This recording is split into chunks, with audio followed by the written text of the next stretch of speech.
கண்டுபிடித்து கடுமையான நடவடிக்கைகளை எடுக்கும் பொருட்டு அனைத்து மாநகரம் மற்றும் மாவட்டங்களில் போதைப் பொருட்கள் தடுப்பு படை அலகுகளை உருவாக்குவதை குறித்து ஆணையிட்டுள்ளார் தமிழ்நாடு முதலமைச்சர் அவர்கள்.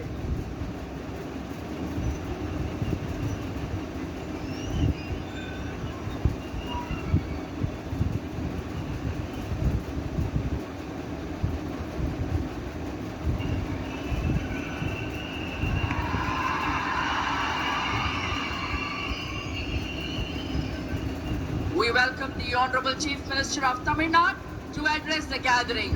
மாண்புமிகு தமிழ்நாடு முதலமைச்சர் அவர்கள் உங்கள் முன்னால் உரையாற்றுவார்.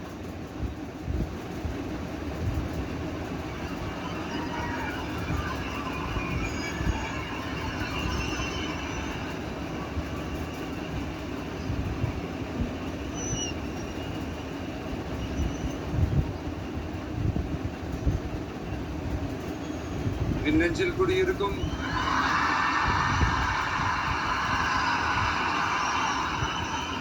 உங்கள் அனைவருக்கும் என்னுடைய வணக்கம். வணக்கம் வணக்கம்.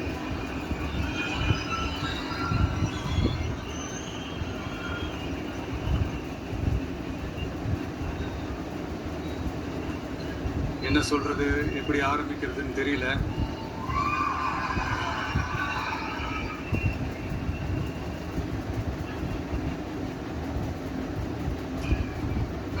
சினிமாவில் எப்படியாவது கஷ்டப்பட்டு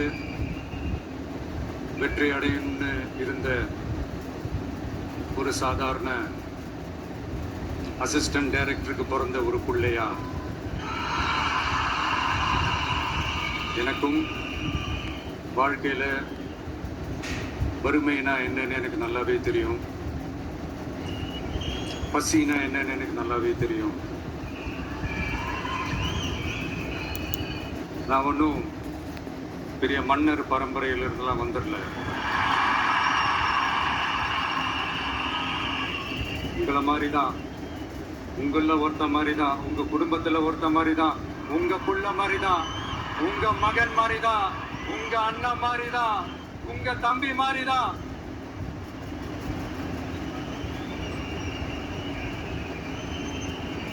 அப்படிதான் நான் உணர்றேன். நீங்களும் என்ன அப்படி நினைச்சதுனால தான் சினிமாவில் எனக்கு ஒரு மிகப்பெரிய ஒரு இடத்த ஒன்று கொடுத்தீங்க. அதையெல்லாம் விட்டுட்டு உங்களுக்காக நன்றி கடன் செலுத்துறதுக்காக அரசியலுக்கு வந்த இந்த விஜய நீ வா விஜய், நாங்களா இருக்கோம், பாத்துக்கிறோம். விஜய் தம்பி நீ வா, நாங்க இருக்கோம். விஜய் தம்பி நீ வா, நாங்க இருக்கோம். அண்ணா நீ வாடா, நாங்களா இருக்கோம். நண்பா நீ வா நண்பா, நாங்களா இருக்கோம்னு சொல்லி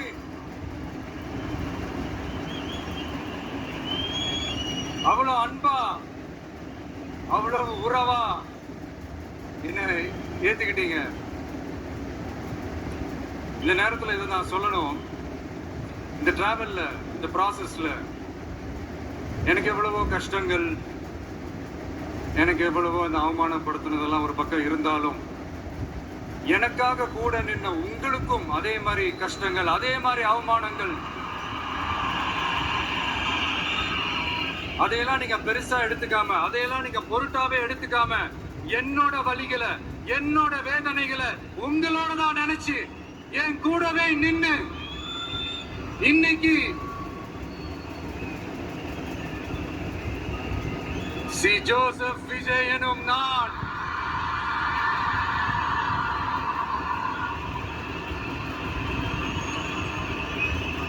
அதை உண்மையாக்கி இருக்கிறீங்க. உண்மையிலே என்ன சொல்றதுன்னு எனக்கு தெரியல.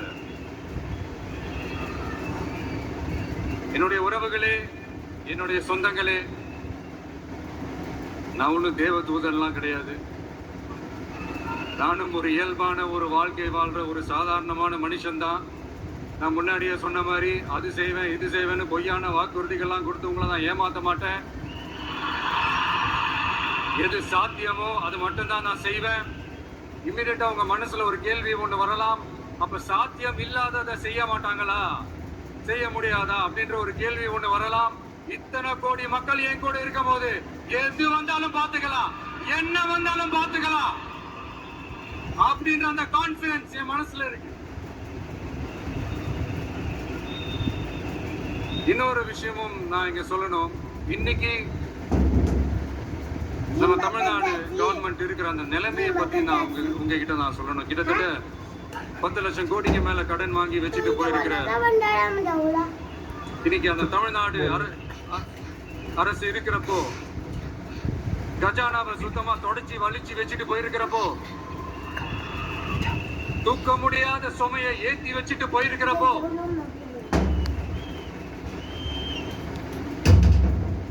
அப்படிப்பட்ட ஒரு நிலைமையில தான் இந்த பொறுப்பை நம்ம கையில எடுத்திருக்கிறோம். உடனே நீங்க நினைக்கலாம், என்னடா இவர் ஏதோ பொறி வச்சு பேசுறாரு அப்படின்னு. அப்படிலாம் எதுவுமே கிடையாது. உள்ள போய் பார்த்தா தான் தெரியும் எது எந்த நிலைமையில இருக்குது, என்ன இருக்கு என்ன இல்ல, எது எந்த நிலைமையில இருக்கு, எது எந்த நிலைமையில இல்ல. சோ அதையெல்லாம் பார்த்துட்டு உங்களுக்கு ஒரு வெள்ளை அறிக்கையா அது வெளியிடணும்னு நான் நினைக்கிறேன். ஒரு டிரான்ஸ்பரண்டான ஒரு கவர்மெண்டா, அதாவது இன்னைக்கு நம்ம தமிழ்நாடு கவர்மெண்ட் இந்த நிலைமையில தான் இருக்கு அப்படின்றத உங்ககிட்ட சொல்லிட்டு I just want to take it forward from there.